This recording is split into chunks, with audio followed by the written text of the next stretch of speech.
In this video, I'll be showing you how to use the two-pedal mechanism. To adjust the seat height, push down on the lever located on the right side of the chair. Use your body weight to lower the seat, or lift your weight off the seat to raise it.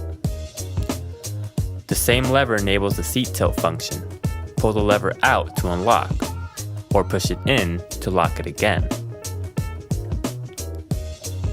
To adjust the back height, turn the knob behind the seat counterclockwise. Then, slide the back up or down and turn the knob clockwise to lock it into position.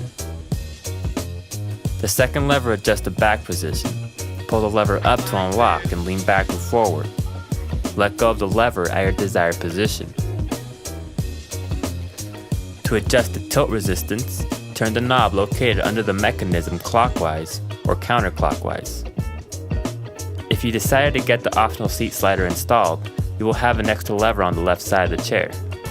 Pull up on the lever to unlock, and slide the seat forward or backwards. Let go of the lever at your desired position. And that is it for the two-pedal mechanism.